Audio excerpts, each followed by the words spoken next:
নিশ্চিত করতে পারেন না। সেই নারী যার সাথে আপনার ঘরে থাকেন, যার সাথে আপনি অফিসে বসে অফিস করেন, আপনার চারপাশে যার সাথে বসে আপনি ক্লাস করেন, তাদের নিরাপত্তাটুকু আপনি নিশ্চিত করতে পারেন না।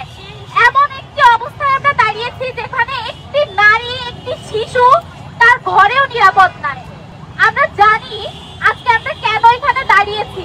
আজকে আসিয়া তার ঘরের মধ্যে ধর্ষণের শিকার হয়।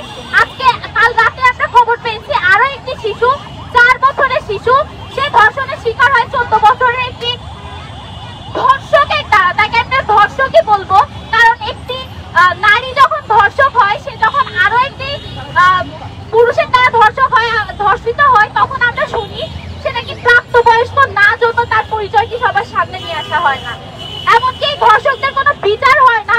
এই বিচারহীনতার সংস্কৃতি যে আপনারা তৈরি করেছেন, সেই বিচারহীনতার সংস্কৃতির ফলে আজকে আমরা কোন জায়গায় এসে দাঁড়িয়েছি আমরা দেখতে পাচ্ছি।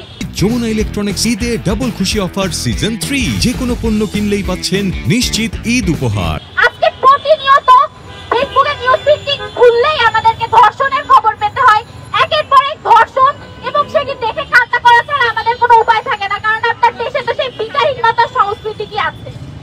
সেই বাস্তবতায় দাঁড়িয়ে আমরা বলতে চাই এই বিচারহীনতা চলতে পারে না, পারে না, পারে না। আমরা এই বিচারহীনতা চাই না। আমরা চাই প্রতিটি ধর্ষণের উপযুক্ত শাস্তি হোক। এমনকি যেখানে আপনি প্রমাণ পেয়েছেন সেই ধর্ষণের ফাঁসি নিশ্চিত করুন। আপনারা দৃষ্টান্তমূলক শাস্তি নিশ্চিত করুন, যাতে আরেকবার এই ধরনের কর্মকাণ্ড করার আগে কারোর বুক কাঁপে। আজকে আমাদের বাংলাদেশ 5ই আগস্টের পর দ্বিতীয় স্বাধীনতা লাভ করার পর এই পর্যন্ত আমরা রাজু ভাস্কর্যের ধর্ষণের বিরুদ্ধে 3 বার দাঁড়িয়েছি। আজও পর্যন্ত যারা ধর্ষণ করেছে, আজ পর্যন্ত প্রিভিয়াসলি যে সকল ধর্ষণ করেছে, সেই সকল ধর্ষণের অপরাধীদের যারা ধর্ষক ছিল, তাদের কোনো বিচার এখনো পর্যন্ত আমার রাষ্ট্র নিশ্চিত করতে পারে নাই। আমাদের দেশে একটার পর একটা ধর্ষণ হয়ে যাচ্ছে। 2 দিন আগে শিশু আসিয়াকে ধর্ষণ করা হয়েছে। গতকালকে রাতে 4 বছরের একটা শিশুকে ধর্ষণ করে 14 বছরের একটা ছেলে। সুতরাং আমাদের দেশে একটার পর একটা ধর্ষণ হয়েই যাচ্ছে। এই ধর্ষণের বিরুদ্ধে আমার রাষ্ট্র কোনো কার্যকর পদক্ষেপ নিতে পারে নাই, যার জন্য ধর্ষকরা এখনো পর্যন্ত ভেবে যাচ্ছে তারা একটার পর একটা ধর্ষণ করবে, তারা তাদের মন মতো খায়েশ মেটাবে, তারপর রাষ্ট্র তাদের টিকিটও নাড়াতে পারবে না। আজকে আমরা এখানে দাঁড়িয়েছি আমাদের রাষ্ট্রের প্রতি আঙুল তুলতে, রাষ্ট্রের ব্যর্থতাটা প্রমাণ করে দিতে।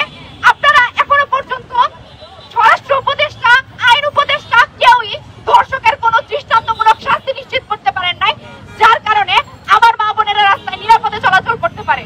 কিছুদিন আগে আমাদের এই শাহবাগে ঢাকা বিশ্ববিদ্যালয়ের একজন নারী শিক্ষার্থীকে হ্যারাসমেন্ট করা হয়। সেই হ্যারাসমেন্ট যে করে, সেই হ্যারাসারকে একদল গিয়ে গলায় মালা পরিয়ে বুকে কোরআন শরীফ দিয়ে বরণ করিয়ে আনে। আমরা এমন এক রাষ্ট্রে বসবাস করছি যেখানে ধর্ষিত হওয়ার পর ধর্ষিত যখন বিছানায় বসে কাঁদছে, তখনও ধর্ষককে শাস্তির আওতায় আনা হয় না, ধর্ষককে তখনও দৃষ্টান্তমূলক শাস্তি দেওয়া হয় না। আমরা পত্রপত্রিকায়, মিডিয়াতে, সামাজিক যোগাযোগ মাধ্যমে কতবার ধর্ষিতার ছবি দেখেছি তার কোনো হিসাব নাই, কিন্তু ধর্ষকদের ছবি আমাদের কাছে কতবার প্রকাশ করা হয়েছে। এখনো পর্যন্ত আমাদের দেশে ধর্ষিত হওয়ার পরে একটা নারীকে বা একটা শিশুকে শুনতে হয় সে কেন ঠিকঠাক মতো পোশাক পরে নাই, তার পোশাক নিয়ে এখনো পর্যন্ত তাকে সমালোচনার শিকার হতে হয়।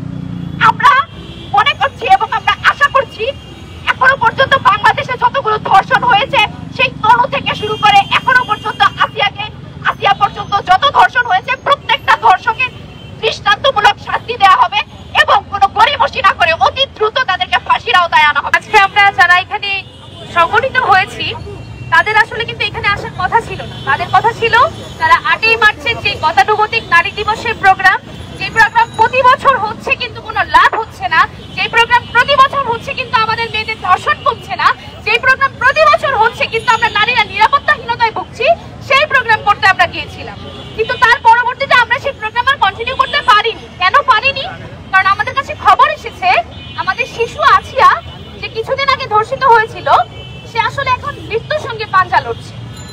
আমি তার ওইখানে রাজনীতি সম্পূর্ণটাই বাদ দিলাম, কিন্তু আমাদের এখানে যারা আপনারা উপস্থিত আছেন সহ আমরা যারা শিক্ষার্থীরা আছি, আমরা বাংলাদেশ গণতান্ত্রিক ছাত্র সংসদ হওয়ার আগে কিন্তু আমরা সকলেই শিক্ষার্থী, এবং আমরা খুব ভালো মতো জানি আমাদের দেশে মেয়েদেরকে নিয়ে রাজনীতিটা ঠিক কতটা নোংরা হয়, এবং আমাদের যে পোশাকের সাথে ধর্ষণ হওয়ার কোনো সম্পর্ক নেই, তা বারবারই শহীদ মিনারে ফুল দিতে চাওয়া ওই ছোট্ট শিশুটি চকলেট কিনতে যাওয়া ওই ছোট্ট শিশুটি এবং মাগুরার এই ছোট্ট শিশুটি সকলেই প্রমাণ দিয়ে গেছে বাংলাদেশ, ইন্ডিয়া, পাকিস্তান এই সকল দেশেরই আর্থসামাজিক অবস্থা এতটাই ভঙ্গুর এবং এতটাই নারী বিদ্বেষী যে